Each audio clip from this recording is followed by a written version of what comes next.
um, relationships between fathers and sons. So I want to welcome you. I want to welcome everyone that's here. I want to welcome you to the Masculinity Man Cave, where the objective is to unearth masculinity for the betterment of our community culture and our clan. And yes, once again, I am your host, G. Alpha Palmer. Listen, I think this is like I said, I think this is a very, very important topic, one that I think that needs to be brought to the forefront. Again, we this is a follow up video. I've done something that's in our archives from in our past videos, and it's something that we talked about again between Kurt Franklin and his oldest son, Kirion Franklin. It's interesting how it always seems to be the oldest child.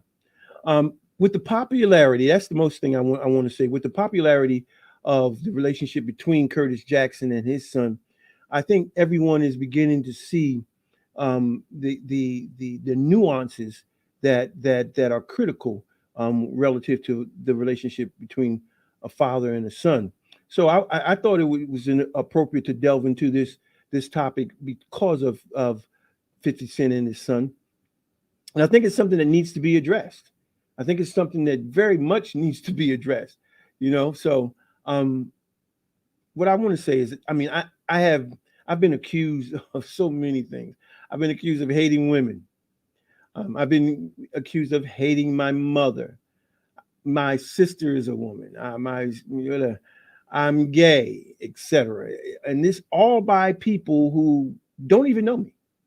Not only do they not know me, they've never even met me. And even more so than that, in most cases, they've never even talked to me. But here's the truth. Here's the truth. I want you to understand why I do what I do. And the reason that I do what I do here on the Red Hot Mic is to help people. That's what I want to do. I want to help people. And in this case, with this broadcasting with the Masculinity Man Cave, especially I want to help boys, males, and men. At least for right now. We're gonna do that for that. We're gonna flip the coin and we're gonna get to the ladies later. Um, but we need to start with the guys for right now, because ladies, we got some real issues, and before we can tell you about yours, we've got to fix ours. And back in church, we would say before you can, you got to start with the head and then the rest of the body.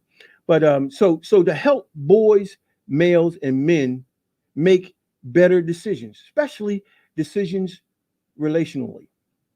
See, because it's this: women make choices relative to sex, men make choices relative to relationship. So I want to help men to understand that relationship is a masculine concept propelled by masculinity. What do I mean by that? Well, masculinity initiates, injects, it penetrates, and it pierces. And only masculine energy can accomplish that feat. So, and that's what we are to do with relationship. That's what we're to do with purpose and everything that is manly and that is masculine. So know this: relationship is the most important concept on the earth. Why? Because of its power. The power. What power? The power of agreement. The power of agreement between relationships is probably one of the most strongest powers on the face of the earth. And so agreement is important because it has a connection to individual purpose. Your individual purpose is the most important thing, the most important issue, and your purpose is the reason why you're here. You've got to understand that. Your purpose is the reason that you're here, gentlemen. And the reason why you're here is here makes you very important. Very important. Each and every one of you. Because you're intended to take this purpose, to render your purpose as a service to humanity. That's what you're supposed to do. And this purpose that you've been given to render to humanity has come from the universe. It's been given to you by the universe or God to improve community culture and clan. Everyone has purpose. Everyone has purpose. And listen, and the purpose that you have, no one else can do it but you. Not past, present, or future. You are the one that brings it. You are an answer to prayer. You are the one that's supposed to do it now. So this purpose cannot be done. It can't be done until you have identified it. And what makes relationships so important is it makes men make their relationship choices more strategic. See, relationship choices as boys, men, and males are critical. Know this, that there is a female or feminine to your masculine, and there's a masculine to her feminine. So my agenda is to help you make the right choice relationally so that you can make the right choice and fulfill your individual purpose. Now, again, this broadcast is going to be taken off from an earlier video. And this earlier video, again, is between Kirk Franklin and his son. And listen, you know, I think that what we have to see from both of these situations is the importance of a relationship between a father and a son. It is critical. If you look at the problems that we're having in our community, culture, and clan, we're in crisis. If you look at the problems that we're having problems in relationship. We have problems in a lot of areas, but one of the biggest relationship issues that we're having is between the father and the sons. It's something that is tearing us apart.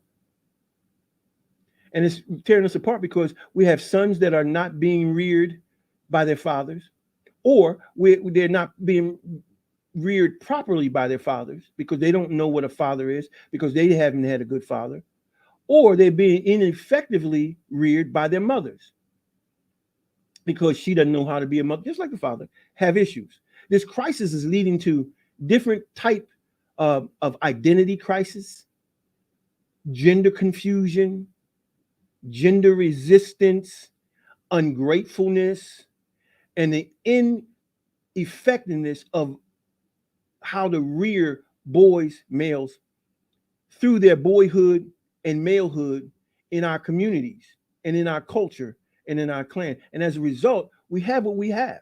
We have a mess. And it's our fault, gentlemen. It's our fault. So, with all that in mind, the purpose of this video, the purpose of why I'm here doing this in this particular time is to address modern relationships between fathers and sons. Now, believe me, this goes personal as well as global. Okay, so what I want to do is, in this video, I want to identify the dynamics that we're seeing between a father and his son. I want to look at those dynamics and how and why these dynamics have been taking place. And then lastly, I want to look at how we can rectify some of the issues that we're having. First, I want to talk about from conception to inception to creation, and that's important. That's important for us because creation does not begin at creation. Creation did not begin at conception. Creation began in the inception. And inception is an idea in the mind and in the thought of the creator of that product or individual prior to birth.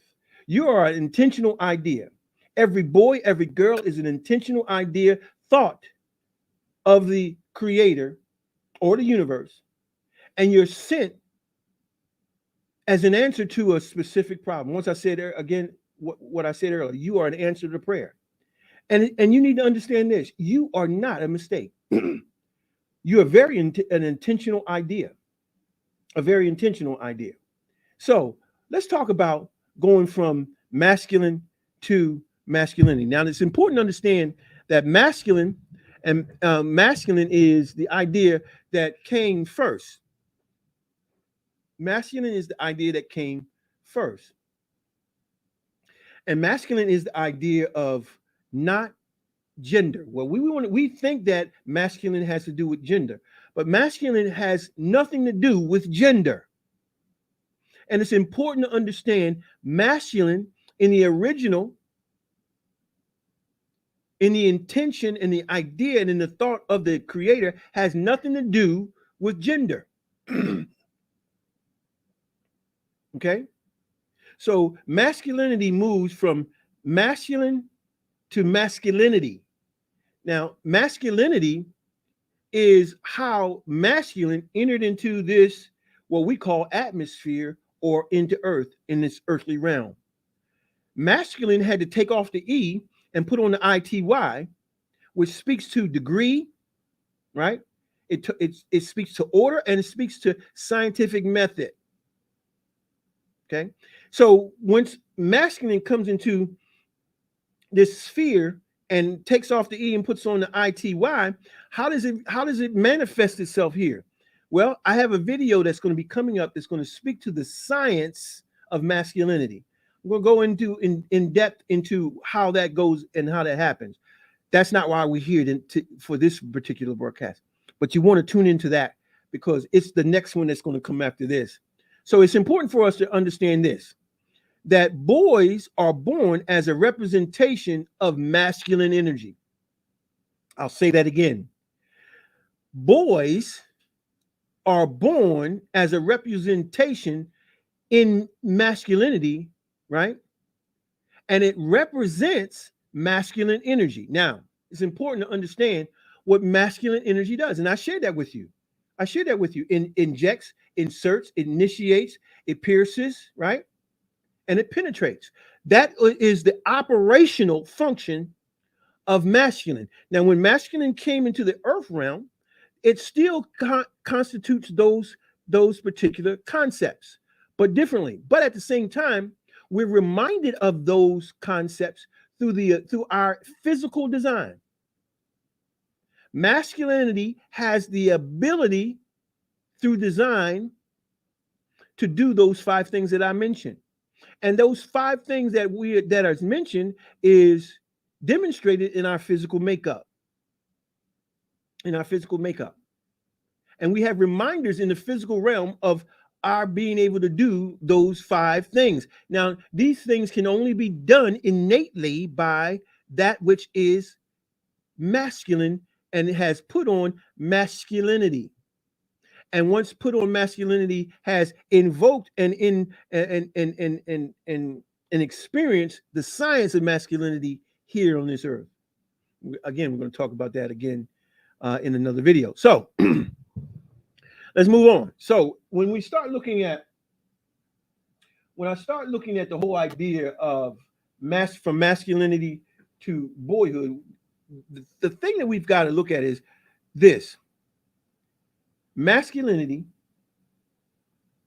that masculine energy is converted from masculine to masculinity. Okay. And this is accomplished through science.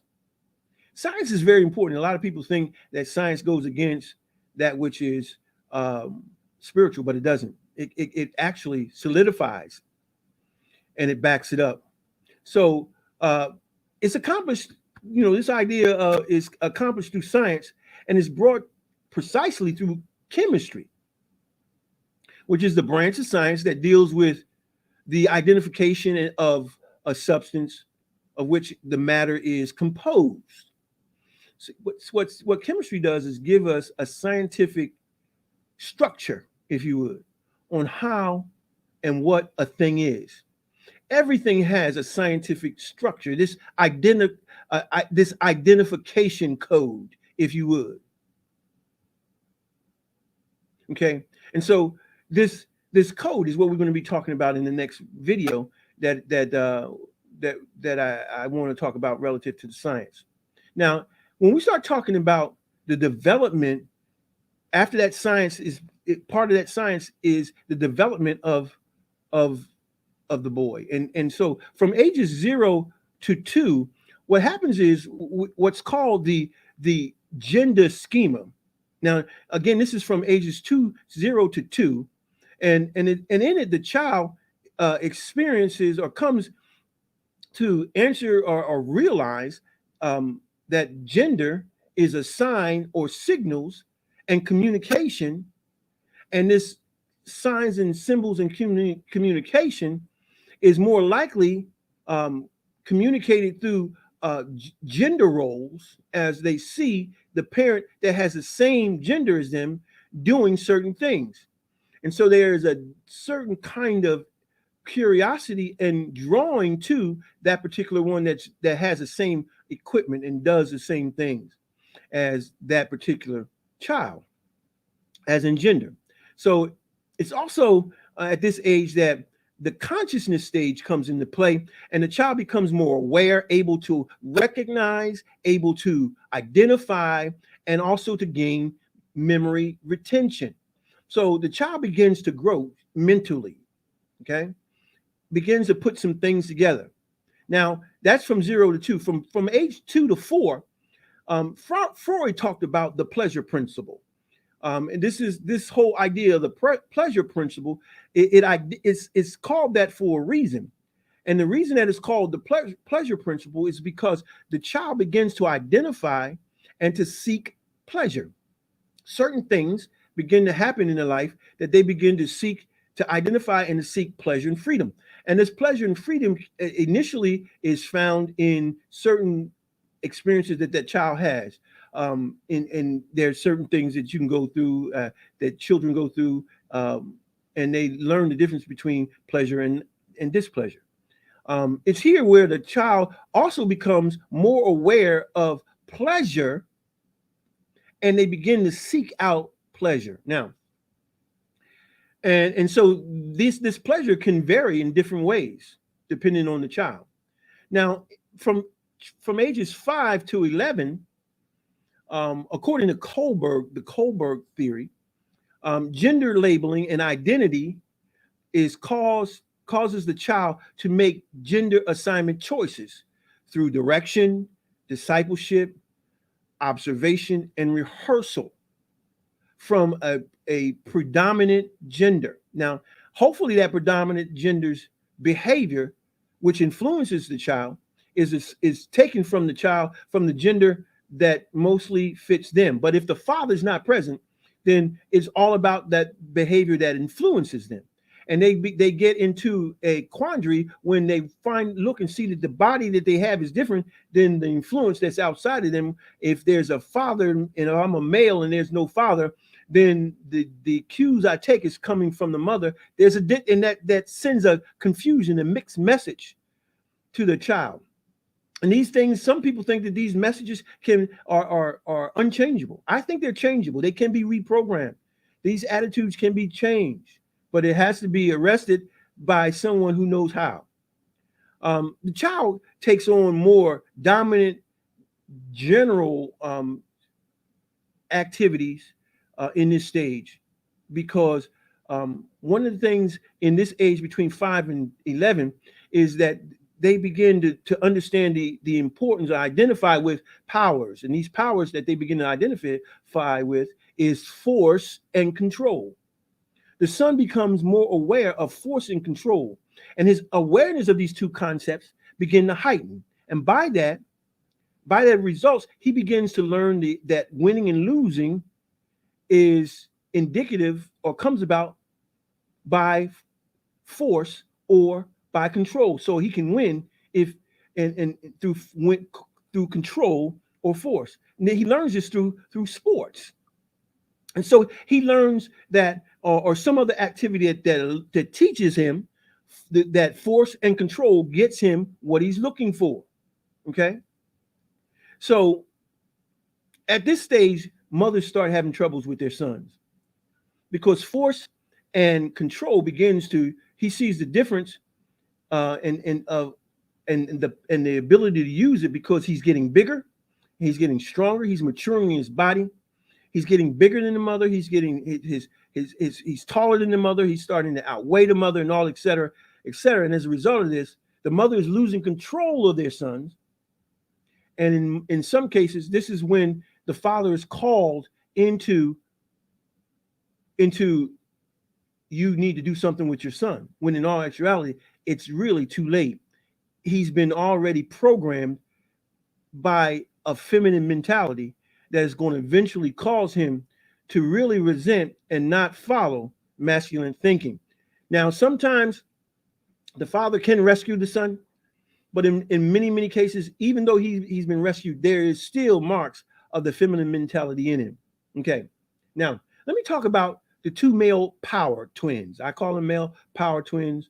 And it's important to understand and the application of the power, the force and the control. Okay. Force and control. Those are two male powers, and they will use them. And the bigger they get, and it can be the alpha male who really goes to extreme, or the beta male who really goes to the other extreme. Okay. And because they go to those extremes, it seems confusing. But it's one thing that we need to understand. Just like there is a power twins for the male, and the male who is turned to his father by the mother for assistance to shape the boy's force and control, may be too late, but it may not be. It depends child to child. But what's interesting is that there's a female equivalent to the force and control. Even girls learn how to use their feminine force and control, which is different. Okay, it's different than what boys use. Now, let me just say this: around this age, Marquise's mother, by her own admission, had left 50 Cent. So 50 Cent was not in his son's life, and as usual, she claims that it was domestic violence, and again, with no legal action to validate it. It happens all the time. Okay, and so this idea that force and control, without 50 Cent being there, was manipulated by the mother. And it's important to understand that that there is a feminine equivalent to this force and control, and it's manipulation and seduction, or allure. So Marquez's mother started using these energies of seduction and manipulation to control him, and to get him to look at his father differently, and to use his force and his control against his father and not against her. Okay. This is what drove Marquise to establish relationships with some of his father's most vehement enemies, even the son of the man who shot his father. He developed a relationship with them. This is a female tactic. It's employed by females in nature and scope to get what they want, to control, to force, okay, men to do what they want. And this is what Marquise is attempting to do. Now, I want to talk a little bit about work ethic. Now, when I talk about work ethic is a masculine concept, which is connected to invariably our purpose. Okay, you can't disconnect your work. When one's work or purpose cannot be found, your work cannot be found. Okay, you can't find your work until you find your purpose. So a man that doesn't find his purpose cannot find his work. Therefore, he'll do anything to survive. But know this, that your purpose is the reason for you being here. It's the reason that you're here. And it's also the means by which you are to survive. If you find purpose, you will survive. Because your purpose has built in it the ability for you to survive, as long as you are fulfilling your individual purpose. Now, when we talk about work ethic, let's talk about work ethic regarding um, 50 Cent's son. And 50 Cent said that he had been trying to establish relationship with his son, but his son didn't want to have relationship. He would find out where his son was going to be. He would go and he would talk to his son or try to work things out with his son. But because his son was influenced, so influenced by a feminine mentality, similar to a woman scorned.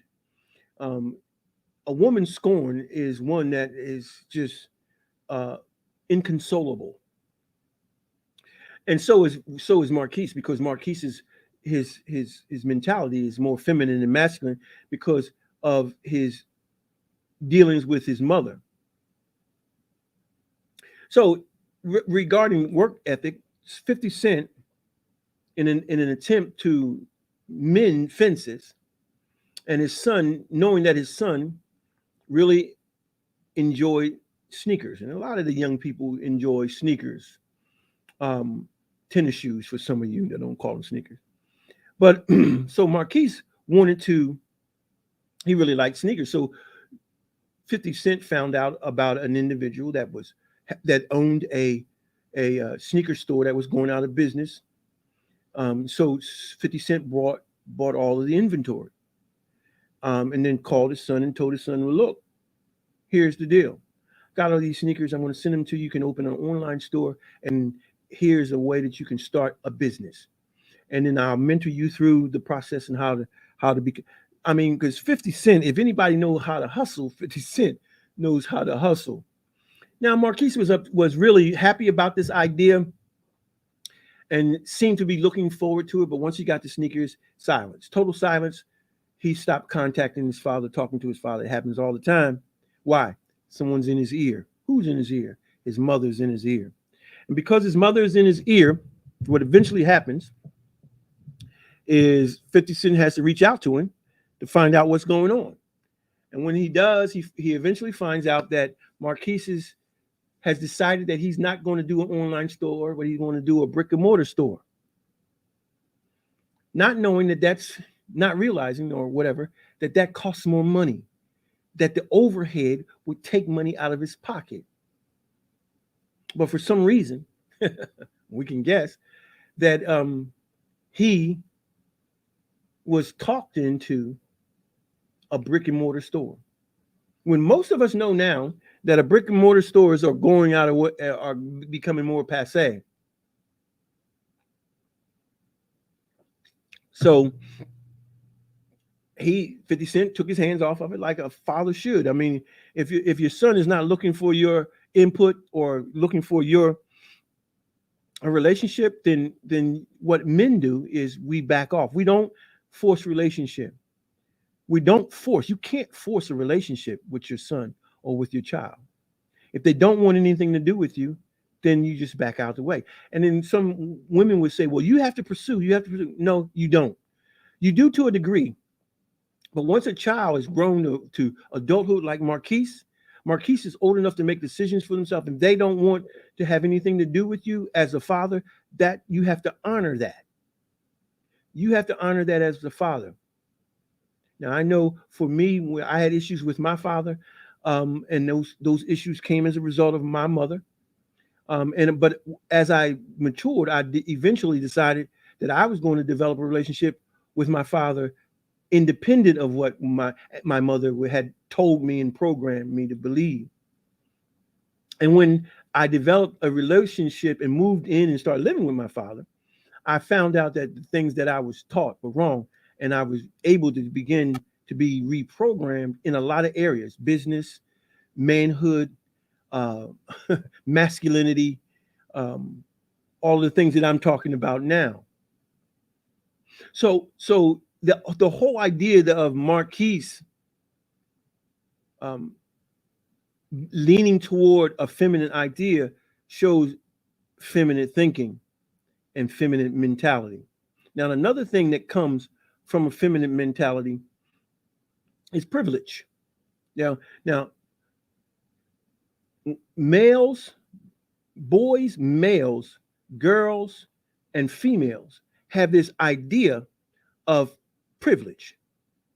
It's a privileged mentality that's based on I get what I want because of who I am. I am who I am. You've done nothing to warrant any kind of recognition, but this idea that I'm a gangster, I'm a king, I'm the man, I'm a queen, right? All these ideas and this mentality comes from a privileged mentality. This privileged mentality comes as a result of a feminine mentality. And here's how it comes about. In the dark ages and in the development of mankind, wars precipitated between countries, clans, tribes, and in most cases, when warring factions got together, the men were killed. The women were either taken as trophies or slaves. And as a result, they were taken and had to take on a different way of thinking from that which they had before. They were able to move from what they were thinking before to whatever cultural way of thinking that this new life presented. And as they begin to do this and continue to do this, they begin to think that regardless of where they came from, that they were the prize because they were the one taken from the losing faction to the winning faction, when in that all actuality they weren't the prize. They were the trophy, just a trophy. That's all. And that in some cases turned into the idea that they had privilege, when in all actuality there was not privilege. You were a pawn for that new faction. But as time has progressed, we see more and more ladies who are beginning to think that they are the prize. And being that they are the prize, they have this mentality that they don't have to work, they don't have to do anything but just be. And so I have a privilege because I'm me and I'm unique. I'm the queen. I'm this. And some of the boys and males have that same mentality. Alpha males think that they're misogynistic and they're chauvinist, and then the beta male is a wimp. And so you have two extremes, and their work ethics are different as a result. Their mentalities are different, and to the extreme, these people think that they are owed because of who they are. They have no work ethic. They have no work ethic. And they fail to realize that work ethic has nothing to do with the job that you have or your employment status. Work ethic has all to do with your purpose. Anything out your job, your employment if it has nothing to do with your purpose, and it normally doesn't, understand this: you're enslaved to another person's vision. And you can try to rationalize it all you want, but the bottom line is you're working someone else's vision. Now, that's all I want to say about that. Now, let's talk about some importance, the importance of a father in the life of a boy. And I'm gonna use 50 Cent as an example. 50 Cent was not in his son's life. That is a gross mistake. Ladies, I don't care what your relationship is with the father, that boy needs his father. I don't care. Mother's claim, his mother claimed that she left 50 Cent before he became recognized big. That's to save face. She wanted to save face and say, because most women would say, well, girl, why would you leave him? Okay. But she began to use the son and to disrespect the father. And the way that she did that is to show the boy how the father wasn't doing this, that, and the other.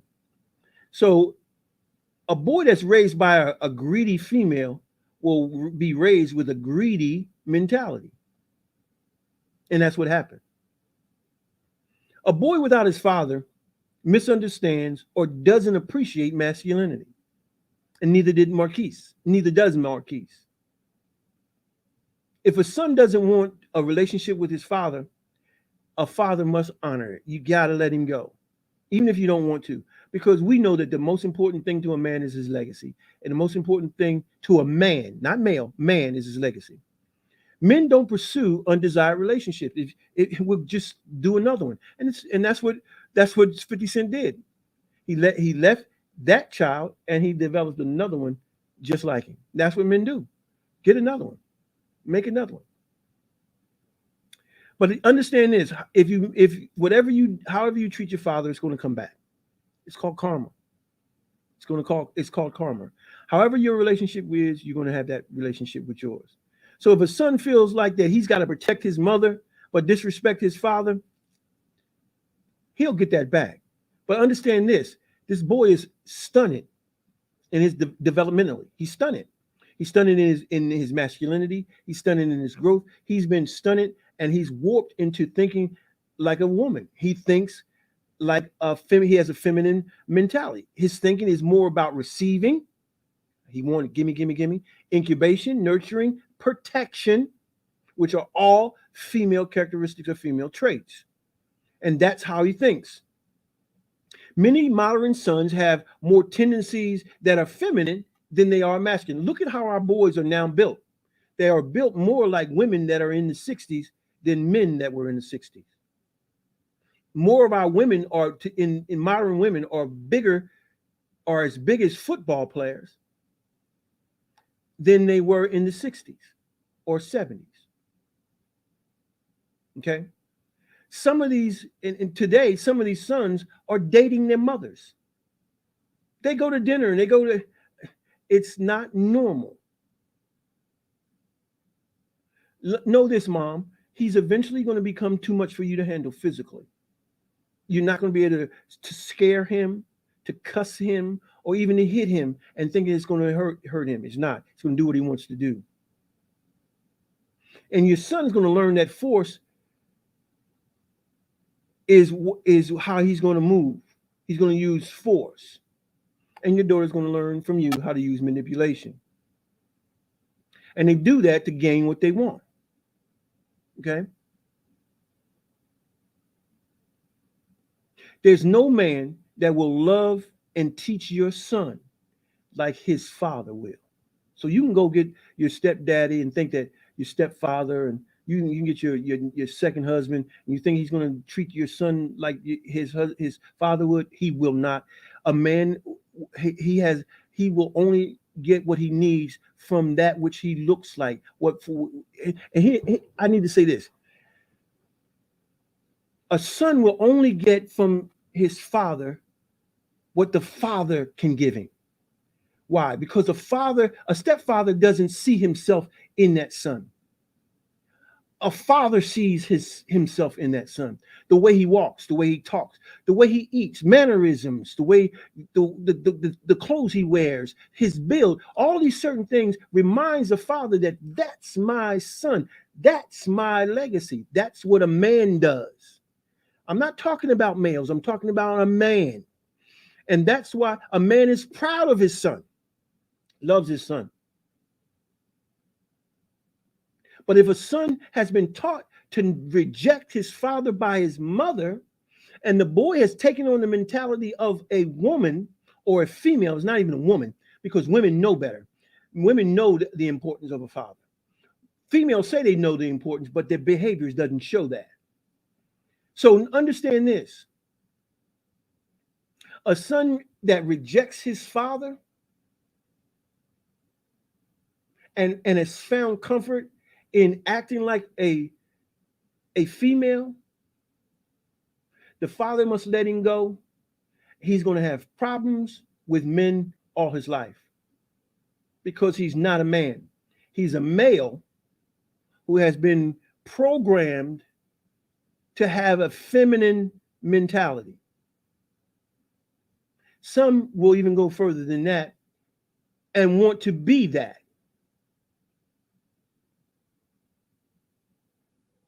And he will reject totally masculinity. So it's important to understand that a son's rejection of you, father, can be found in the manipulation and the seduction of his mother. His mother did it. Now, she may intentionally did it, or if it's a female, she's intentionally did it because she's a woman scorned. You didn't choose her. You chose something else. A woman scorned. Okay? So it's important to understand that that's how your son got to where he is. That's how it's no other answer to it. Now, understand this. He's going to get that back. It's coming back because what you sow, you reap. Now, a son's rejection of his father is due to his misunderstanding of his father's situation. You never sat down with your father to even find out what's going on. You just went for what your mother told you, and you took that as being truth and gospel. A son's rejection of his father is as a result of not understanding masculinity. You don't know what it is to be a man. You don't. Maybe your father didn't either. But it calls for you to come together, and maybe there's some changes that took place in his life, and he can help you with them changes in yours. If not, then you can move on. A son's rejection as a result of not having proper masculinity examples in his life. It's important that boys, males, have proper masculine coaches, uncles. Okay, not I'm not talking about, and see, but even with all those, they're still not going to present the proper example that a father would, because it's not a father. Now, let's look at some results of a son's rejection of his father. What happens when a son rejects his father? A man's son will become either an alpha male or a beta male. Either one, he's going to be a male. He'll never matriculate to manhood. He needs his father's help. A son will adopt a feminine mentality. We talked about that already. A son will reject masculine qualities. He will side more against his own interests as being masculine. A son will reject masculine mentality. He not only rejects qualities, you see, because he's not built. He looks slender. He looks skinny. He looks hungry. Not only that, he rejects the mentality of masculinity because he doesn't want to think that way. He thinks feminine. A son will fight against his own best interests, his own best masculine interests. And he'll eventually hate his father. But that will come back to you. That will come back to you, son.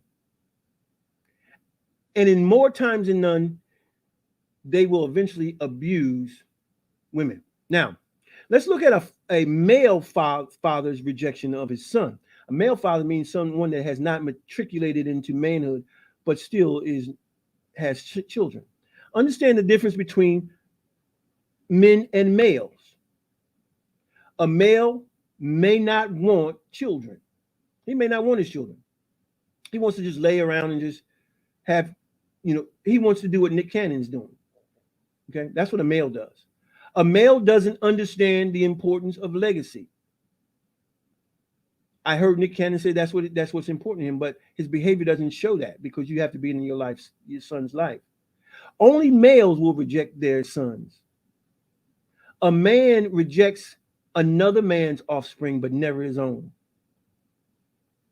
A man wants his own legacy. That's why he rejects another man's. And it has nothing to do with the woman, but she thinks it has to do with her. If you love me, you love my children. No. That's not how it works.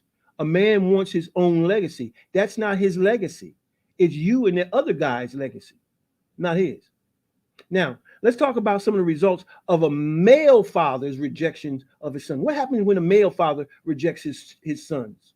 Well, grown men don't reject their fathers. Males do. They have gender confusion. They have gender rejection. They have culturally influenced idea of what gender is, and that's what we're having now. They're trying to tell you that there is no masculine and feminine. There is no male and female. We're all one and equal. No, we're equal, but we're not the same. Then there's this whole idea of community implementation of this idea, cultural idea of gender. They want you to buy in. No, I'm not buying into that. Another thing that happens is increased promiscuity. And then as a result, they become more fatherless children. And as a result of that, family endangerment takes place. Cultural extinction, cultural genocide as a result. This is what what male father's rejection does. Now, let's look at the results of a man who's a father's rejection of a son. A man will never reject his son. I'll tell you that again. A man will never reject his son. Young man, I don't care what your father's situation is. I don't care who you are. What you need to understand is this. If your father's a man, he's always has an open door for you. He's never closed it. That wasn't his doing. You've never even talked to him to find out what's his side of the story. You just believe what you were told. And as a result of that, you've closed the door on your father, and you need your father. I don't care what she told you, what your mother told you, and how she told you how your father was no good, and that how he beat on her, and how he did this and how he did that. I know for me, I found out it was a lie. It wasn't true. It's a way to get back at the father for choosing not to stay in a relationship that's toxic, that in a relationship that doesn't benefit him, for in a relationship, that relationship has nothing to do with you. It has all to do with him making the wrong choice. He made the wrong choice for a relationship, and he eventually woke up to that. And as a result of that, he still has a son, but he wants a relationship with his son. A man does. Males don't. Males don't. And you can only have a relationship in when you're in the life of your son. Can you be in the life of your son when you're not in the household? No, you cannot. No. You have to be there for the formative years. Though the boyhood, the malehood, that's critical to him becoming a man. And if the father's not in the home, the whoever caused that to happen has caused detriment to that family. It's not irreconcilable. You can reconcile it, but it's going to take work. It's not irreconcilable. It can be healed. It can, but it takes work. It's going to take work between that father and that son and nobody else. You need to understand this. You need to understand this as a man and as a husband and as a single person. A man's not responsible for fixing the negative sexual choices that a female made. Females females determine sex, sexual partners, who they're going to have sex with. Men determine, males too, determine who they were going to have relationships with. That's the problem. We still have boys and we still have males determining relationship. And they're picking the wrong people. They're picking the wrong people to have relationship with. And so I'm going to stop right there. And I'm going to pick up from this point for our next video. I'm going to talk about how we can fix the problem. How we can fix the problem. So it's going to be a part 2. So until next time, G Alpha Palmer. Peace.